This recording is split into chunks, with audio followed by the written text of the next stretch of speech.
Overworld 的半森精灵的神人下 Part 2， 精灵征婚双子下架，货品展示，安兹推销。接着安兹拿出一根金属棒，因为提前做好了准备，所以十分流畅地取了出来。这不过是能在顶部产生小火花的东西，相比照明还是更适合用来点火，只要手一离开，火花就会消失。没有听到这是什么破烂东西的负面评价，安兹愣了一下。除此之外，我还有几个，以后再说吧。我也想要去那孩子借用的房子里，稍微缓解一下旅行的疲惫了。在一旁的黑暗精灵十分理解，虽然他们不经常离开村子，但也知道周围的环境是多么的危险。当然能理解旅者想要休息的心情。抱歉耽误了您的休息，不好意思，我能在最后问2个问题吗？好的，请说。貌似叫布鲁姆的亚布拉男性追随者问道。安兹端正姿态，这里要是答错了，有可能会被看作敌人，但要是回答了他们想要的答案，也会被看作是强有力的伙伴。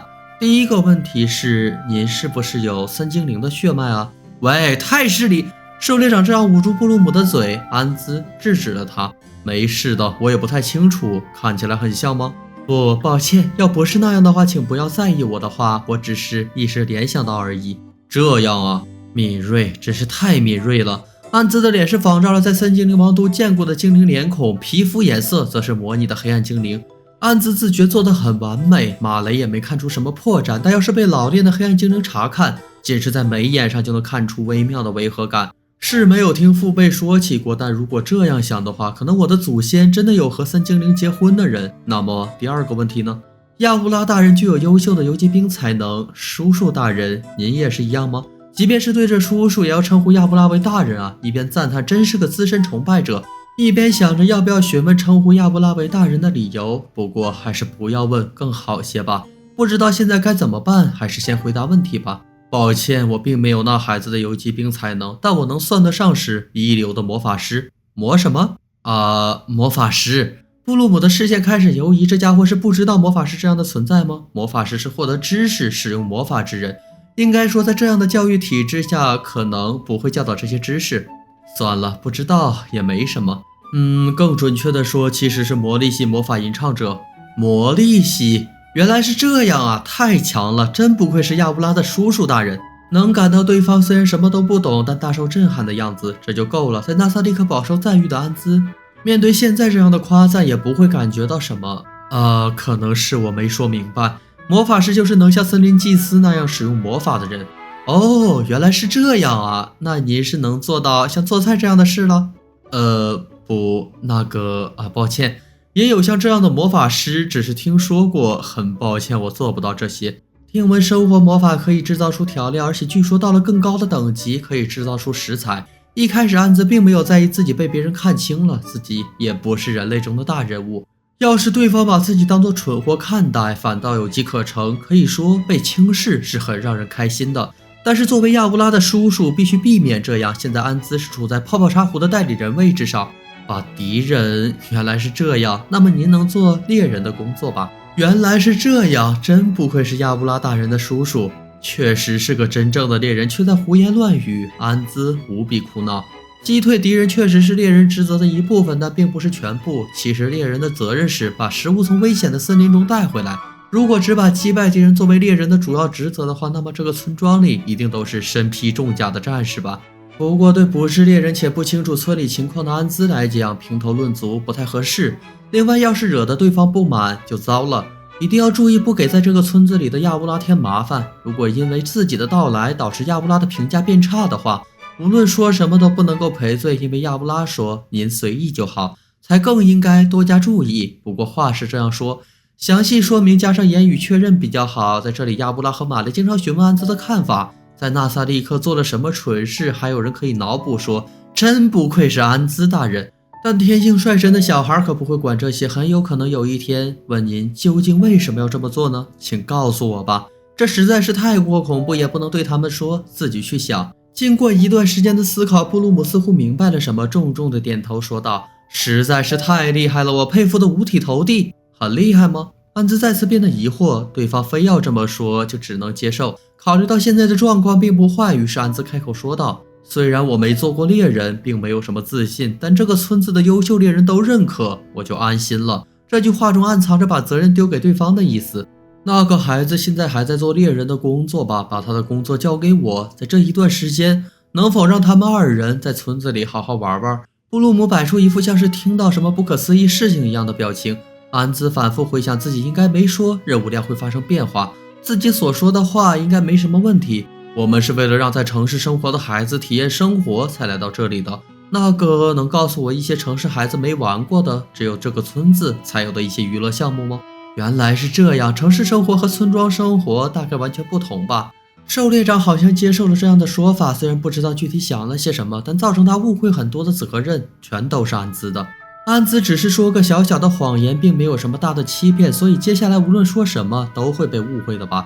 我也可以问一些东西吗？说话的是在桥上的男游击兵，虽然精灵种看起来都差不多，但他这样的也算得上帅气。好的，可以。我很不开心，也不想让你提问，这样的话当然说不出口。男人有些犹豫说道，亚布拉大人有婚约者吗？不小心叫出啊的安兹强忍着激动，完全在意料之外的问题被抛了过来。那家伙在想些什么啊？为什么会问这些啊？和安兹一样一脸茫然的为数众多，看来是这个家伙的个人想法啊。不过对亚布拉的婚约者那么在意的理由，想知道在我们居住的城市有没有婚约者。什么啊？也就是这么回事吗？安兹很确定掌握了他这么问的理由，在这之外也没有别的答案了。也想在这里留下亚布拉的孩子呢，这里也是有小男孩在的。安兹环顾一周，这里有多少小男孩呢？可能这里有这家伙的小孩，从外表上判断很困难啊，但也没有考虑过结婚什么的。等亚布拉有了意中人也很好，我必须替泡泡茶壶测试一下对方是否合适。哎呀，又想偏了。现在必须要考虑的是对方有没有说真话。话是这么说，这也不是什么值得思考的问题。实话实说也没什么危害，不过说了一个谎，要用更多的谎来弥补。不，现在还没有。是这样啊？好像愣住了的样子，是那种会干涉孩子结婚对象的人吗？真是的，我们为了交朋友才过来。要是这家伙推荐自己的孩子对其他小孩产生束缚，就麻烦了。必须要掌握情报。那个，我能问阁下的名字是什么吗？男人的表情一下子变得紧张起来。我叫布鲁贝雷·埃格尼亚。安兹也知道名为布鲁贝雷的食物，像刚才的布鲁姆一样的以食物的名称命名，是黑暗精灵的文化吗？如果是这样的话，不考虑，要是名称冲突了该怎么办？亚布拉的名字也弄成像这样的，会不会好些？安兹有些烦躁，他们用这个世界的语言说出这些名字，然后经由自动翻译传达给安兹。或许他们并不知道这些词的意义，只是作为名字使用，也就是说现在还无法判断这里是否存在玩家。是这样啊，我想起来了，是布鲁贝雷·埃格尼亚是吧？没错，感谢你能记得这个名字。不知道为什么会被感谢，安兹正要询问理由的时候，黑暗精灵开始小声的议论起来。安兹马上意识到了气氛变化的原因，然后看向黑暗精灵视线的方向，长老们来了。可以听到怎么在这个时候过来了的声音。安兹在心里叹了口气，那时候也是一样，太糟糕了。还有这种会让外人听到职员对公司不断辱骂的公司吗？我曾经也抱怨过，但至少没有咒骂过吧。把亚乌拉安置在这里真的合适吗？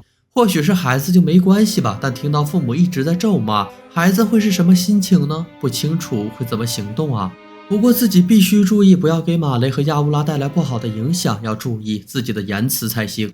可以预判到之后的展开的安兹并不想自找麻烦，只能保持相对中立的立场。如果是这样的话，接下来的应对就尤为重要，也就是说发挥排练的作用就好了。来吧，安兹做好了心理准备。一位长老无视众人的视线，开口说道：“欢迎和幼苗亚乌拉小姐来自同一个地方的旅行者到来。”幼苗，果然是这样啊！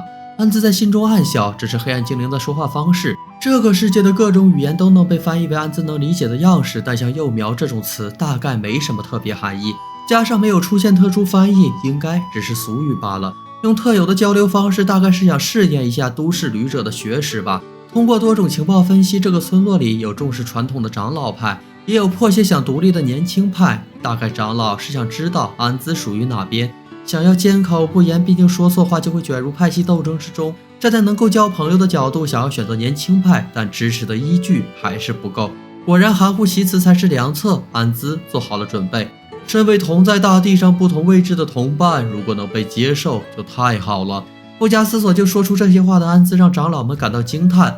不是印象糟糕的叹息，相反，印象似乎还不错。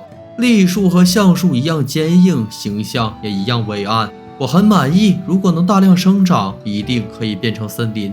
没有别的意思，安兹继续说着自己都不清楚的话语。本来这样意义不明的话，听的人也该是云里雾里，但长老们一副深深了解了的样子。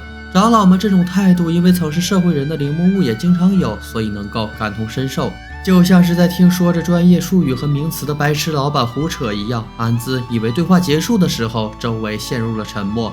真是太好了，对远来的客人继续这样纠缠下去，只会像藤蔓一样没完没了。藤蔓吗？安兹没有多加思考，直接反问回去。长时间的沉默可能不太合适，或许长老的话另有深意，但目前只能理解字面意思。长老们大概是听到了安兹的反问，不过他们还是转身离去。陪你度过漫漫长夜，用动漫联系彼此。我是漫哥哥，我们下期再见。